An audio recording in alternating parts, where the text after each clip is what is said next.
जळगावच्या परधाडे येथे रेल्वेचा अपघात झाला आणि या अपघातामध्ये 13 जणांचा मृत्यू झाल्याची माहिती आतापर्यंत समोर आलेली आहे।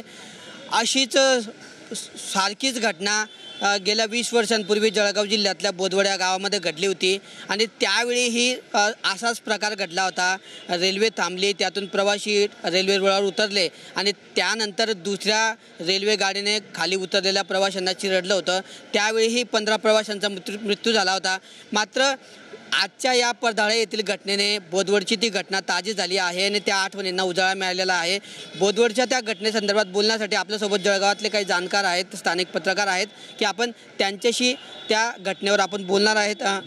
काय सांगणार भाऊ की ज्यावेळेस आजची घटना घडलेली आहे त्या घटनेचं कुठेतरी बोदवडच्या ज्या जुन्या आठवणी ताज्या झाल्या आहेत, नेमकं त्या घटनेच्या वेळी तुमच्याकडे काय माहिती होती? नेमकी बोदवडला काय घटना घडली होती? माझ्या माहितीनुसार भुसावळ वर्धा पॅसेंजर जेव्हा चालायची त्या पॅसेंजरनी काही प्रवासी वर्धा दिशेने जात होते, परंतु बोदवडच्या ठिकाणी एका दर्ग्याजवळ एक कार्यक्रम होता। त्या कार्यक्रमानिमित्त प्रवाशांनी पॅसेंजरची चेन पुलिंग केली। चेन पुलिंग केल्यानंतर काही प्रवासी त्यातून उतरले आणि जेव्हा ते ट्रॅक क्रॉस करत होते, जसं कालची घटना होती, वळण रस्ता होता, त्या वळण रस्त्यावर ट्रॅक क्रॉस करत असताना विरुद्ध दिशेने आलेल्या गीतांजली एक्सप्रेसने त्या लोकांना उडवलं होतं। तर जवळपास 15 लोकांचा त्यात मृत्यू झाला होता। तर त्या दिवशी 13 लोकांची ओळख पटलेली, जसं कालची घटना होती सेम ती घटना ही तेव्हाची तशीच होती। 13 लोकांची ओळख पटली होती। तत्कालीन उपविभागीय अधिकारी जे होते कुलकर्णी साहेब यांनी त्यावेळेस ती ओळख पटवलेली होती नातेवाईकांच्या माध्यमातून। तर ही घटना त्या सारखीच होती तेव्हाची।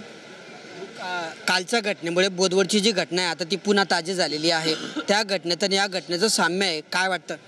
नाही, खरोखर साम्य आहे आणि अनेक वेळा असं होतं की नेमकं खरं कारण आहे शेवटपर्यंत समोर येत नाही। आताही अनेक वेळा सांगितलं जातं की चेन पुलिंग झाली आहे। काही प्रवाशांचं ज्यावेळेस बोलणं झालं त्यावेळेस प्रवासी म्हणत आहे की आधी आग लागली नंतर चेन पुलिंग झाली, पण नेमकी घटना काय हे सत्य हे समोर आलंच पाहिजे। भाऊ, नेमकं त्यावेळेस काय घडलं होतं? कारण आता ह्या घटनेमध्ये आग लागल्याची अफवा पसरली होती, त्याच्यामुळे कुठेतरी प्रवाशांनी उड्या मारण्याचा प्रयत्न केला, चेन कुलिंग झाल्याचं सांगितलं जात आहे। बोदवडची जी घटना घडली होती त्यावेळेस नेमकं काय घडलं होतं? चेन कुलिंग का झाली होती? एका कार्यक्रमानिमित्त प्रवाशांना त्या ठिकाणी रेल्वेला स्टॉप नव्हता, प्रवाशांना उतरायचं होतं। तर उतरायचं असल्यामुळे प्रवाशांनी चेन पुलिंग केली आणि रेल्वे त्यामुळे थांबली। तसं एक 6-8 महिन्यापूर्वी अंमळनेरजवळ एक तशीच घटना घडली होती। एका ठिकाणी एक उरुसचा कार्यक्रम सुरू होता आणि प्रवाशांना उतरायचं असल्यावर त्यांनी मेमूचे चेन पुलिंग केली होती आणि त्यावर लोक उतरले होते आणि ती रेल्वे न थांबल्यामुळे लोकांनी दगडफेकही केलेली होती। बऱ्याच वेळा असं होतं की एखाद्या स्पॉटवर त्या रेल्वेला थांबा नसतो, पण लोकांना उतरायचं असल्यामुळे चेन पुलिंग करतात आणि ते निघून जातात। तर ह्या घटना बऱ्याच वेळा घडतात। ॲक्च्युली बघितलं तर हा सगळं चुकीचा प्रकार आहे, याच्यामुळे अनेक वेळा जीवही गेलेले आहे। एक 2015मध्ये अशीच एक घटना घडली होती, त्या घटनेने भुसावळला 5 लोकांचा जीव गेला होता। पण या घटनेनंतर आता सातत्यानं अशा घटना घडतात।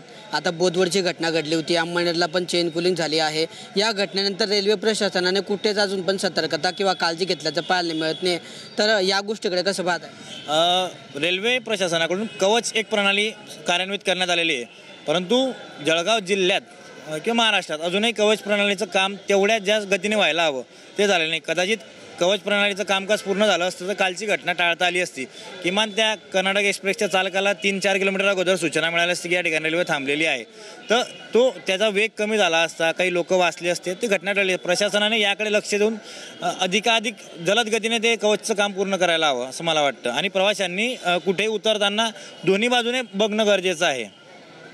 रेल्वेच्या घटनासंदर्भात काय अनुभव आहे? नेमका आता काही दिवसांपूर्वी जळगाव शहरामध्ये सुद्धा एका रेल्वेवर टवाळखोराने दगड मारून फेकला होता आणि त्यानंतर बऱ्याच अफवा या ठिकाणी पसरल्या होत्या। मात्र या घटनांनंतरही रेल्वे पोलीस असतील किंवा रेल्वे प्रशासन असतील हे कुठेच लक्ष द्यायला तयार नाही। एखादी घटना घडली की तात्पुरती चौकशी होते, त्यानंतर ती पुन्हा फाईल बंद होते, असा हा प्रकार घडतोय। या गोष्टींमुळे कुठेतरी हा घटना सातत्याने घडते असं वाटतं का? सर्वात पहिले तो मी तुम्हाला आपल्या माध्यमातून ते जे लोक मृत्यू पावलेले आहेत त्यांना श्रद्धांजली अर्पण करतो।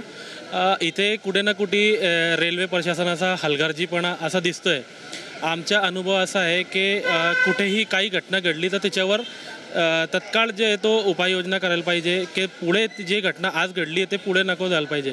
अशी घटना वारंवार झालेली आहे, परंतु रेल्वे प्रशासनाकडून काही ठोस पाऊल त्याच्यावर उचललेलं नाही आणि आमच्या एक सरकारला निवेदन आहे की हे जे लोक मृत्यू पावलेले आहेत त्यांचा मागचा म्हणजे हे घटना जे घडलेली आहे त्याच्या मागचं कारण काय ते शोधणं अत्यंत महत्त्वाचं आहे। तर हे होते आपल्यासोबत या ठिकाणचे जळगावकर नागरिक की त्यांनी बोदवडच्या घटनेचा या ठिकाणी उजाळा दिलेला आहे आणि नक्कीच पडदाळ्याच्या दुर्दैवी घटने इतकी गंभीर घटना ही त्यावेळेस बोदवडला घडली होती. त्या घटनेमध्ये 15 जणांचा मृत्यू झाला. मात्र या घटना या ठिकाणी सातत्याने घडत आहेत. रेल्वे प्रशासनाने चूक सुधारण्यापलीकडे दुसरीकडे त्या प्रकरणात तात्पुरती कारवाई होते. मात्र या घटना रोखण्यासाठी प्रशासनाकडून कुठलीही अद्यापपर्यंत उपाययोजना कार्यान्वित केलेली नाही. गतिमान सरकार म्हटलं जातं. केंद्र शासनाकडे वेगवेगळ्या तंत्रज्ञान प्रणाली या ठिकाणी अस्तित्वात आहे. कालची घटना ही अनेक जाणकारांचं या ठिकाणी मत आहे की कालची घटना टाळता आली असती, कारण ज्यावेळेस या ठिकाणी चेन कुलिंग झाली तर दुसऱ्या कर्नाटक एक्सप्रेसच्या गार्डला कळवता आलं असतं आणि त्या ठिकाणी जे आहे गाडीचा स्पीड स्लो करून काही प्रवाशांचे जीव आपल्याला वाचवता आले असते. मात्र एखादी घटना घडली की त्याच घटनेवर आधारित ते काम चालतं, तात्पुरती चौकशी होते, त्यानंतर कुठेही ती घटना पुन्हा घडू नये यासाठी कायमस्वरूपीची कुठलीही उपाययोजना या ठिकाणी करण्यात येत नाही आणि त्यामुळेच या ठिकाणी सातत्याने या घटना घडत असल्याचं या ठिकाणच्या जळगावकर नागरिकांचं म्हणणं आहे. मात्र बोदवडच्या घटनेनंतरही पुन्हा 20 वर्षांनी ही घटना घडली, त्यामुळे बोदवडच्या घटनेला कुठेतरी आठवणींना उजाळा मिळालेला आहे. मात्र कालच्या घटनेमध्ये अफवांचे जरी बळी गेलेले असले, या ठिकाणी चूक कोणाची याची चौकशी होईल, कारवाई होईल, मात्र गेलेले जीव परत येतील का, हा खरा या ठिकाणी प्रश्न आहे.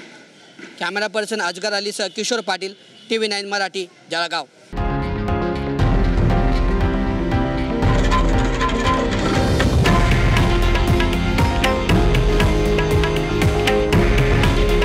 हे आहे देशातील नंबर 1 न्यूज नेटवर्क आणि आपण पाहत आहात TV9 मराठी. काळजी तुमची, हित महाराष्ट्राचं.